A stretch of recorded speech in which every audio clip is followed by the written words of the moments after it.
여기 로마의 중심에서 속옷 차림으로 시위를 하고 있는 여성들이 있습니다. 길바닥으로 내몬 회사를 향해 그녀들은 속옷 차림으로 로마의 광장 한복판에서 시위를 벌이고 있는데요. 이들에게는 어떤 사연이 있는지 오늘의 사연 들어보겠습니다. 안녕하세요. 저는 이탈리아에서 태어나 한때 아리탈리아 항공사에서 승무원을 했던 파울라롯이라고 합니다. 승무원은 저의 어릴 적 꿈이자 제 삶의 이유였습니다. 제가 어릴 적 매년 여름이면 부모님과 함께 유럽 곳곳을 여행하곤 했어요. 그 중에서도 가장 기억에 남는 여행은 10살 때 가족과 함께한 그리스 여행이에요. 에게해의 푸른 바다와 하얀 집들이 빛나는 산토리니 섬에서의 며칠은 정말 잊을 수 없었죠. 그리스 여행에서 저는 다양한 국적의 사람들과 만나면서 그들의 이야기를 듣고 다른 문화와 관습을 직접 경험할 수 있었어요. 그때 처음으로 다른 나라의 언어와 풍습에 대한 호기심이 생겼죠. 특히 같은 호텔에 묵던 한 스페인 가족과의 대화는 저에게 큰 영향을 주었어요. 그 가족의 딸인 마리아와 저는 서로의 언어를 가르쳐주며 짧은 시간이지만 깊은 우정을 쌓았답니다. 마리아와의 대화를 통해 저는 다른 언어를 배우는 즐거움과 그 언어를 통해 새로운 사람들과 소통하는 기쁨을 느꼈어요. 그리스에서 돌아온 후 저는 다양한 언어를 배우고 싶어졌어요. 학교에서 영어와 프랑스어를 공부하기 시작했고 여행 중 만난 사람들과 편지를 주고받으며 언어 실력을 키웠죠. 부모님도 저의 꿈을 응원하며 다양한 나라의 책과 영화를 접할 수 있도록 도와주셨어요. 덕분에 저는 자연스럽게 여러 문화에 대한 이해와 존중을 배울 수 있었죠. 고등학교에 진학한 후 저는 세계를 여행하며 다양한 사람들과 소통하는 직업을 꿈꾸기 시작했어요. 여러 직업을 탐색하던 중 항공 승무원이야말로 제가 원하는 모든 것을 이룰 수 있는 직업이라는 생각이 들었어요. 여행을 좋아하는 저에게 하늘을 날며 세계 곳곳을 방문하는 일은 그야말로 꿈 같은 일이었죠. 더욱이 다양한 국적의 승객들을 만나고 그들과 소통하는 일이 저에게 큰 기쁨을 줄 것이라 확신했어요. 승무원이 되겠다는 결심을 한 후 저는 목표를 이루기 위해 체계적인 계획을 세웠어요. 먼저 서류 준비를 위해 필요한 자격증과 학위를 갖추는 것이 중요했죠. 그래서 대학에서는 관광학을 전공하며 동시에 영어와 프랑스어 그리고 스페인어를 집중적으로 공부했어요. 여러 나라의 승객들을 만날 수 있으니까 다양한 언어를 할 수 있으면 큰 장점이 될 거라고 생각했죠. 졸업 후에는 바로 관련 자격증을 따기 위해 여러 교육과정을 이수했어요. 승무원 지원에 필요한 항공 보안, 응급 처치, 서비스 마인드 교육 등을 수료했죠. 특히 응급 처치 과정에서는 실제 상황을 가정한 훈련이 많았어요. 이 과정을 통해 저는 비행 중 발생할 수 있는 다양한 상황에 빠르게 대처할 수 있는 자신감을 얻게 되었어요. 서류 작성도 정말 신경 썼어요. 자기소개서에는 제가 얼마나 승무원이 되고 싶은지, 그리고 승무원이 되기 위해 어떤 준비를 해왔는지를 진솔하게 담았죠. 제가 세계 여러 나라를 여행하면서 겪은 다양한 문화 경험과 언어 능력을 강조했어요. 또 팀워크와 고객 서비스에 대한 제 열정을 어필했죠. 서류를 제출하기 전에는 여러 번 검토하고 친구들과 교수님께 조언을 구하며 수정했어요. 서류가 통과된 후 면접 준비가 시작되었어요. 면접에서는 주로 서비스 마인드와 문제 해결 능력을 평가하니까 그 부분에 집중해서 준비했죠. 친구들과 모의 면접을 하며 예상 질문에 대한 답변을 연습했어요. 특히 긴급 상황에서 어떻게 대처할 것인지, 고객 불만을 어떻게 처리할 것인지 등에 대한 질문을 많이 연습했어요. 면접 당일 긴장이 많이 되긴 했지만 준비한 만큼 잘할 수 있을 거라 믿었어요. 면접관들이 물어보는 질문에 차분히 답변하며 제 경험과 열정을 전달하려 노력했어요. 가장 기억에 남는 질문은 어려운 승객을 만났을 때 어떻게 대처할 것인가? 였어요. 저는 과거에 호텔 아르바이트를 하며 만났던 까다로운 고객 경험을 예로 들어 설명했어요. 그때 고객의 불만을 경청하고 문제를 해결하기 위해 최선을 다했던 경험이 큰 도움이 되었죠. 그 결과 저는 알리탈리아 항공사 승무원으로서 첫 발을 내디딜 수 있었어요. 그동안의 노력이 헛되지 않았다는 것을 느낄 수 있었죠. 지금도 그 순간을 떠올리면 뿌듯함과 함께 앞으로 더 열심히 해야겠다는 다짐을 하게 돼요. 승무원으로서의 삶은 정말 보람차고 행복했어요. 어느 날 비행 중에 갑자기 한 승객이 심한 가슴 통증을 호소하며 쓰러진 적이 있었어요. 그 순간 제 머릿속은 그동안 교육받았던 응급처치 지침으로 가득 찼죠. 저는 침착하게 무전기를 통해 상황을 보고하고 동시에 응급처치 키트를 챙겨 환자에게 다가갔어요. 기본적인 응급처치를 실시하며 다른 승무원들에게 승객의 상황을 설명하고 도움을 요청했어요. 그런데 그 순간 옆에 앉아있던 한 한국인 승객이 의료진이라고 자신을 밝히며 저희를 도와주셨어요. 그분의 전문 지식 덕분에 환자에게 더 효과적인 응급처치를 할 수 있었고 결국 그 승객은 안정을 찾을 수 있었어요. 그 한국인 승객의 도움 덕분에 상황을 무사히 극복할 수 있었고 한국인들에 대한 이미지가 더욱 좋아졌어요. 그분의 따뜻한 마음과 협력에 정말 감사했어요. 또 다른 경험은 일본인 승객과 마주한 적이 있었어요. 일본인 승객은 승무원들 사이에서 가장 편한 비행이라고 할 정도니 그들의 매너는 가히 칭찬할 만해요. 하지만 친절함 속에 숨겨진 뒤끝 장렬은 아무도 모르는 게 또 일본인 승객의 특징이죠. 제가 신입 시절 실수로 기내식을 잘못 제공한 적이 있었죠. 분명 비행 중에는 배부르다고 먹지 않아도 된다며 괜찮다고 말하던 일본인 승객은 비행기에서 내리면서 사무장에게 제가 기내식을 주지 않았다고 찔러 아주 호되게 꾸지람을 들은 적이 있어요. 실수는 제가 물론 한 거지만 앞에서는 괜찮다고 말하다가 내리면서 갑자기 뒤통수 치듯 말하는 그녀를 이해할 수 없었죠. 이렇게 일본인 승객들은 컴플레인도 지능적이고 집에 가서 조용히 노트북을 켜고 회사 측에 컴플레인을 하거나 가장 높은 직급의 사무장에게 발설을 해버리죠. 그래서 승무원들 사이에서는 일본 비행은 편하지만 뒤를 조심하라는 이야기도 도는 이유죠. 또 한 번은 도쿄에서 로마로 가는 비행기에서 한 일본 승객이 계속해서 무리한 요구를 하며 다른 승객들에게도 불편을 끼친 적이 있었어요. 처음에는 미소를 지으며 친절하게 대하셨지만 뒤에서는 저희에게 계속해서 불평을 쏟아내셨죠. 그 승객은 자리가 마음에 들지 않는다며 교체를 요구했는데 이미 만석이라 다른 자리를 마련해 드릴 수가 없었어요. 저는 최대한 정중하게 설명드리고 불편을 덜어드리기 위해 담요와 음료를 제공했어요. 하지만 그분은 계속해서 짜증을 내며 다른 승객들을 불편하게 했어요. 저는 고객 서비스 교육에서 배운 대로 그분의 감정을 이해하고 공감하려 노력했어요. 고객님, 불편을 느끼시는 점 정말 죄송합니다. 제가 할 수 있는 최선을 다해 도와드리겠습니다. 라고 말하며 진정시키려 했죠.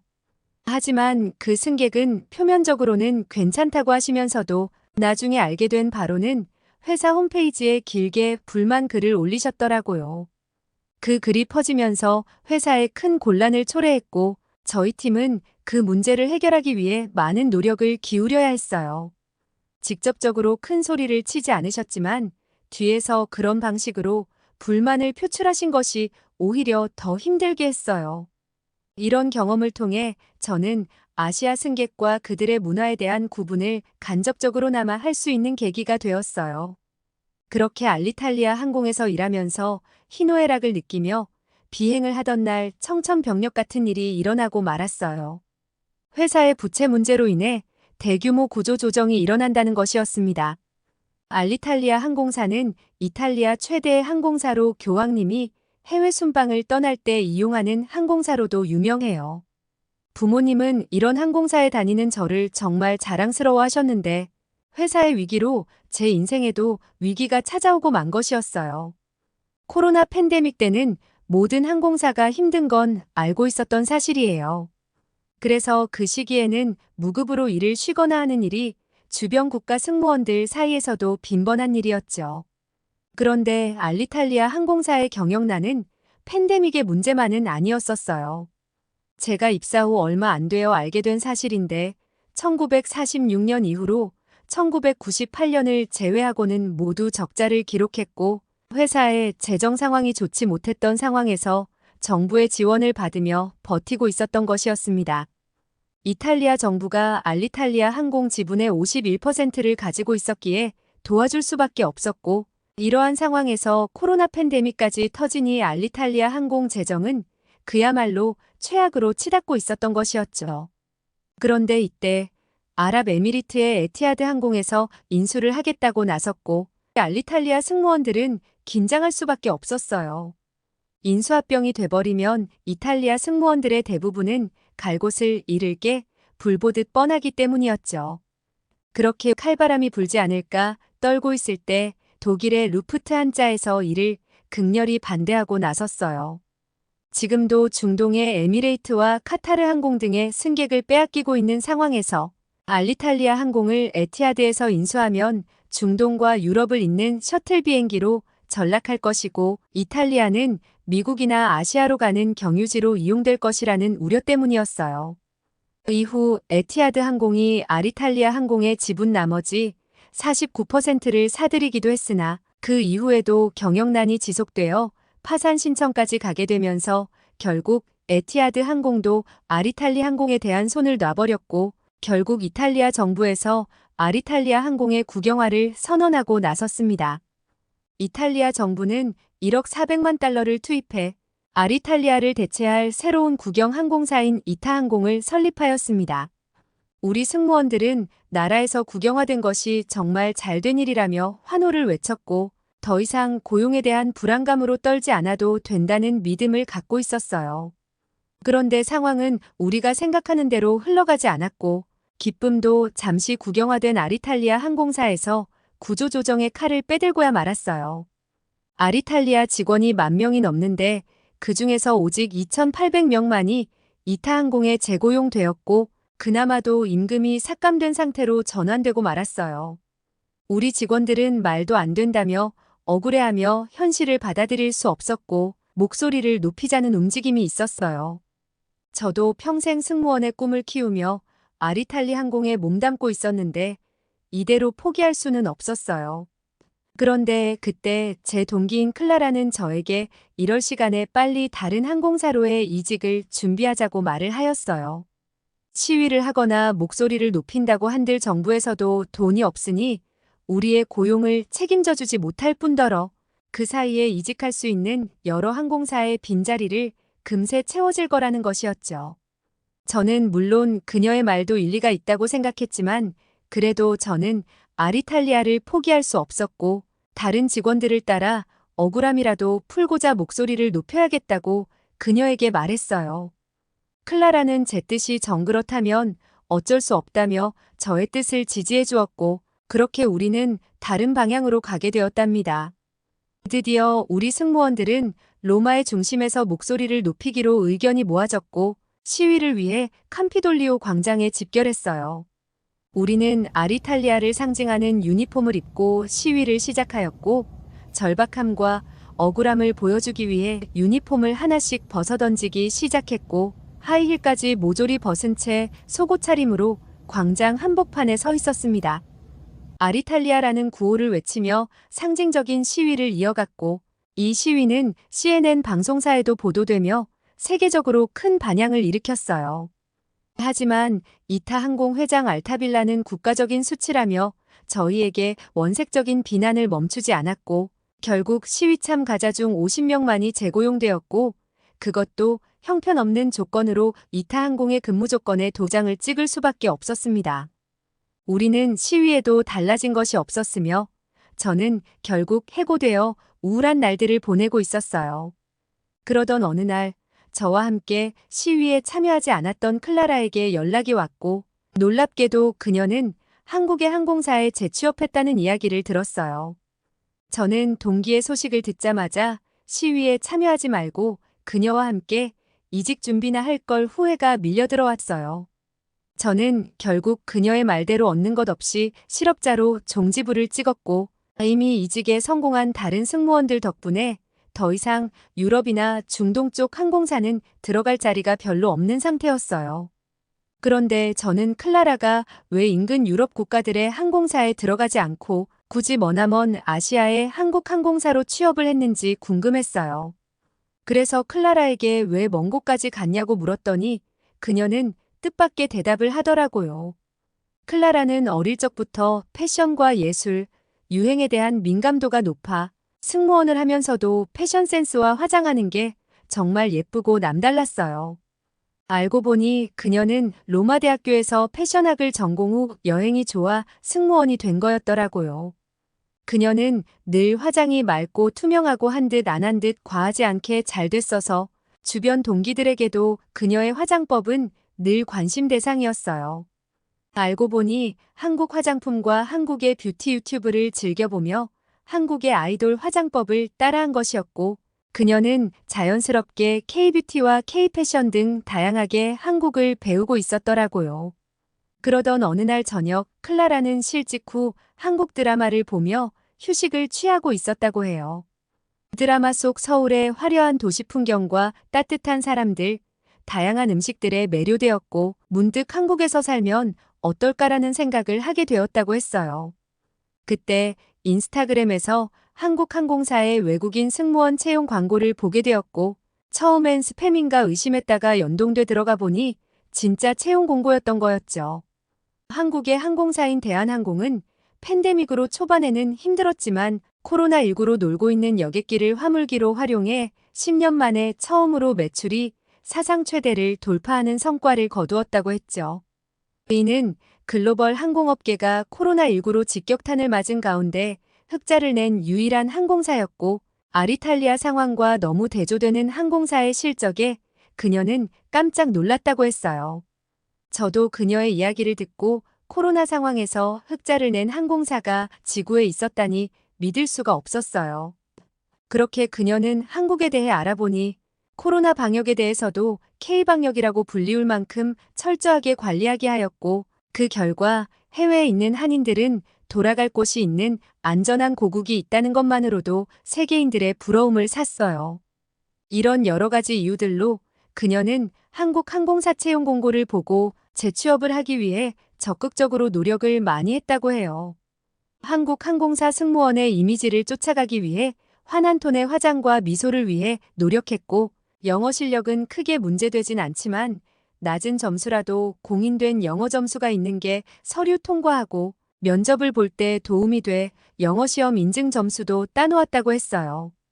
저는 클라라에게 몇 가지 팁을 얻어 한국 항공사로 재취업을 하기 위해 한국으로 떠날 결심을 했어요. 사실 한국 항공사가 되지 않는다고 해도 일본이나 중국 항공사도 염두에 두고 있는데 제가 비행해서 겪은 손님들을 보니 한국으로 제발 가고 싶었죠. 클라라의 조언으로 어학 점수를 따기 위해 집에서 밤낮으로 공부를 하였고 한국 항공사에서 기본적으로 요구하는 어학 점수를 드디어 획득할 수 있었어요. 그리고 한국어 공부도 그 누구보다 열심히 하였어요. 다행히 한국 항공사에서는 해외여행과 외국인의 항공여행 수요 증가를 대비해 신규 및 상시 채용을 진행하였고 통역 승무원으로 외국인 승무원 상시 채용 공고가 뜨고 그동안 갈고 닦았던 공인인증 점수를 적어 서류 전형에 지원하게 되었죠. 드디어 서류 발표 날이 되었고 떨리는 마음으로 항공사 홈페이지 창을 켰는데 서류 전형에 합격했다는 메시지가 떴어요. 제가 알이탈리아 항공에서 실직 후 부모님이 우울해하는 저를 보며 굉장히 걱정을 많이 하셨는데 이로써 부모님께 짐을 덜어드리는 기분인 것 같아 그게 더 기뻤던 것 같아요. 한국에서 근무하고 있는 클라라도 제가 서류 전형에 합격했다는 소식을 듣고 정말 기뻐하며 축하해 주었어요. 그녀는 한국에 빨리 오라고 재촉하였고 면접을 보기 위해서 준비해야 할 것들이 많으니 자기가 노하우를 총동원해 최종 합격을 위해 힘써준다고 하였어요. 특히 화장과 머리하는 방법은 자기가 책임지고 마스터한 후 면접에 갈 수 있도록 스파르타로 가르쳐준다고 하였죠. 클라라가 아니었다면 한국 항공사는 지원조차 하지 않았을 텐데 그녀가 먼저 가서 길을 닦아놓고 저를 기다려주니 너무 고마웠어요. 저는 그 길로 바로 한국 인천공항 비행기 티켓을 구매해 한국으로 향했어요. 승무원을 할 때는 몰랐는데 비행기 티켓을 직접 사려니 왜 이렇게 아까운지 승무원의 혜택을 다시 한번 절실히 느끼게 되었어요. 아리탈리아 항공에서 일할 때 인천공항 노선은 딱 한 번 배정이 돼 와보긴 했었어요. 신입 승무원 보통 2, 3년 차 이하 승무원일 때는 레이오버 호텔에 도착하자마자 짐도 푸는 둥 마는 둥 하며 바깥 날씨를 확인하고 편한 옷으로 갈아입은 뒤 빨리 나갈 준비를 하죠. 처음 한국에 왔을 때는 팔팔한 나이일 때라 레이오버 시간을 금같이 여기며 관광을 하고 싶었는데 아쉽게도 저녁 늦게 도착해 어쩔 수 없이 잠을 잘 수밖에 없었어요. 취침 후 다음날 이탈리아로 돌아가는 비행을 하는데 알고 보니 동기들은 밤늦게 도착했는데도 실컷 놀고 호텔로 들어갔다고 하는 것이었죠. 알고 보니 한국은 치안이 엄청 좋아 해가 진 후에 돌아다녀도 굉장히 안전한 곳이었단 사실을 이탈리아로 돌아오는 비행기 안에서 알게 되었어요.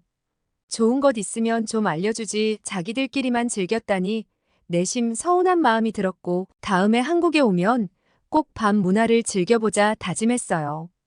이후 한국 비행이 배정이 도통 안 되더라고요. 배정되었다가도 갑자기 아파 병가를 써야 하는 상황이 있었고 어떤 돌발 상황으로 인천공항으로의 배정은 쉽사리 되지 못했어요. 한국에 다녀왔던 동기들의 말을 듣고 부러워만 했었던 것 같아요. 그래서 한국을 제대로 구경을 못했고 예기치 않게 실직이 되어 이번에 인천공항은 두 번째로 오게 되었던 것이었죠. 다른 나라들은 일하러 갈 때랑 관광처럼 다른 목적을 가지고 가는 거랑은 마음가짐의 차원이 다른 것 같아요. 레이오버 때는 아무래도 근무지이기도 하고 시간 제약 그리고 비행 몇 시간 전까지는 가벼운 맥주 한 잔도 못하는 규정이 있어 마음껏 누리지 못하거든요. 그런데 이번엔 떠나는 마음이 면접에 대한 걱정과 한국에 대한 설렘 두 가지가 교차해 제 심장은 터질 것만 같고 진정이 되지 않았어요. 드디어 인천공항에 도착하게 됐고 클라라가 마중 나와주었어요. 친한 동기를 오랜만에 보니 마치 여기가 아리탈리아 항공에서 일하는 느낌이 들고 옛일들이 새록새록 기억나더라고요. 우리는 서로 부둥켜 안고 눈물을 흘릴 뻔했답니다. 그렇게 저는 클라라와 함께 숙소로 이동하기 시작했어요. 우리는 공항버스를 타고 이동했고 저는 공항버스를 기다리는 동안 충격적인 광경을 보고 깜짝 놀랐어요. 캐리어가 줄지어 서 있고 주변에 사람이 없는 것이었죠. 도둑들에게 내 짐을 가져가라고 홍보하는 것도 아니고 미치지 않고서야 저런 행동은 절대 할 수 없을 거라는 생각이 들었는데 클라라가 승무원 생활하면서 한국 안 와봤냐고 저에게 묻더라고요. 제가 한 번밖에 못 와봤다고 하니 누구나 가고 싶은 한국 비행을 한 번밖에 안 와본 거냐고 여기는 원래 그런다는 것이었죠. 한국은 유럽처럼 소매치기도 거의 없고 오히려 지갑이 떨어지거나 물건을 분실하면 일반 사람들이 분실물센터에 맡기거나 찾아주려고 노력을 한다는 것이었어요. 한국의 시민의식에 대한 이야기는 승무원을 하면서 알고는 있었지만 처음이자 마지막이었던 한국 비행에서는 너무 피곤하고 어두워 쉬기 바빠 못 알아챘던 것 같아요. 그렇게 숙소로 이동을 하니 점점 배가 고파지더라고요. 클라라는 한국은 배달 문화가 잘 돼 있다고 음식을 시켜 먹자고 하는 것이었죠. 그러면서 한국 음식 중에 자기 입맛에 맞는 음식을 찾았다고 여러 가지 메뉴를 맛보여주고 싶다고 했어요. 클라라는 어플로 몇 번 버튼을 누르더니 음식을 주문했고 40분도 되지 않아 음식이 숙소로 도착하더라고요. 이렇게 빠른 배달 시스템이라니 정말 놀랄 수밖에 없었어요. 클라라가 하는 말이 한국은 모든 속도가 빨라. 한국의 이런 시스템에 적응하면 절대로 이탈리아에 돌아가서 살 수 없다는 말을 하였죠. 자기도 한국에 오기 전까지는 한국에서 살아도 삶의 마인드나 가치관이 크게 달라질 거란 생각은 하지 않았는데 한국 사람들의 일하는 속도는 그 마음가짐부터 다르다고 하였어요. 그래서인지 정부기관에서 하는 민원 처리도 이탈리아라면 몇 달이 걸릴 걸 한국은 최소 10배 이상 빠르고 그만큼 시간을 단축시킨다는 거였어요. 저도 꼭 한국 항공사에 합격해 한국 생활을 하면서 이 신세계 같은 도시의 경험을 함께 누리고 싶다고 하였죠. 처음 맛본 한국 음식은 매운 떡볶이였고 그 위에 치즈가 대접으로 푼 만큼 왕창 들어있는데 매콤한 소스가 묻은 떡과 치즈를 함께 먹으니 매워도 계속 들어가는 맛이더라고요. 이런 매력 때문에 외국 사람들이 한국 음식에 빠지나 싶었어요.